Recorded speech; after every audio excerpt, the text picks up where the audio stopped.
Welcome to EWTN News In Depth. I'm Catherine Hadro. Sadly, an army of rescue workers has transitioned to recovery mode as they search for the remains of flood victims in piles of debris that have swept miles downstream. Authorities confirm more than 120 deaths and say more than 160 people are still missing. While the scope of tragedy crosses all communities, Texas Catholics have also been deeply affected. Reporter Roselle Reyes begins our coverage. What now? What am I gonna do now?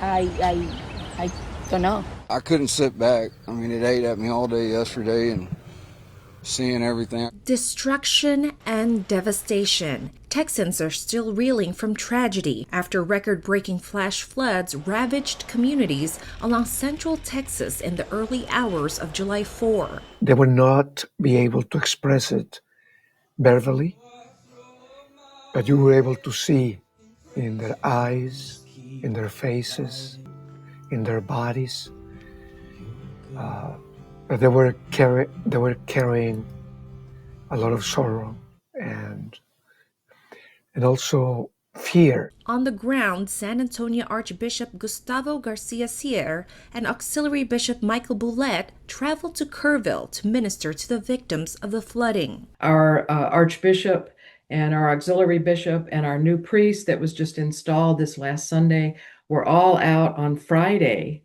at the Ingram Elementary Reunification Center, greeting parents, consoling parents. Archbishop Garcia Sierra said he encountered many people who were scared and who welcomed prayers as they face an uncertain future. Accompany them, that was the most important piece, to be there.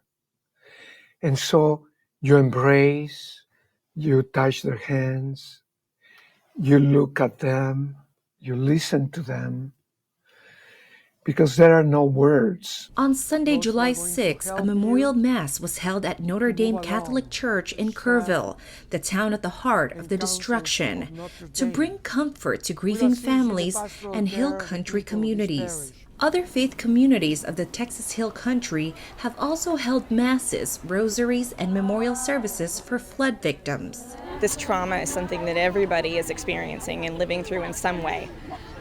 That will live with everybody to some degree or another for the rest of our lives. Camp Mystic, a nearly century-old all-girls Christian summer camp with its picturesque grounds, as shown on its website before the tragedy, was one of the worst-hit sites. The camp lost at least 27 campers and counselors, as well as longtime camp director Dick Eastland. After a service at St. John the Divine, an Episcopal church with deep ties to the Camp Mystic community gathered on the lawn outside of the church, forming a large circle and singing camp songs.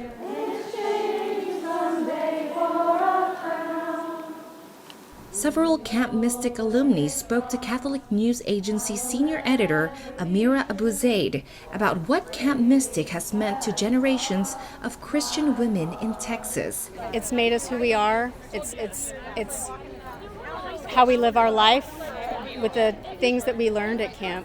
Alumna Alifair Hotzi and her 10-year-old daughter, who is a recent camper at Camp Mystic, are praying for the camp and hope to see it rebuilt someday. All of our little girls are asking when they get to go back to camp, even still. Teen camper Finley Houston, who has been going to Camp Mystic every summer for the past 6 years, feels the same way. It's just an amazing place, and I really hope that they're going to be able to recover and open back up so everyone can keep experiencing it. Camp Mystic has released a statement posted on its website. We ask for your continued prayers, respect, and privacy for each of our families affected. May the Lord continue to wrap His presence around all of us. Roselle Reyes, EWTN News in Depth.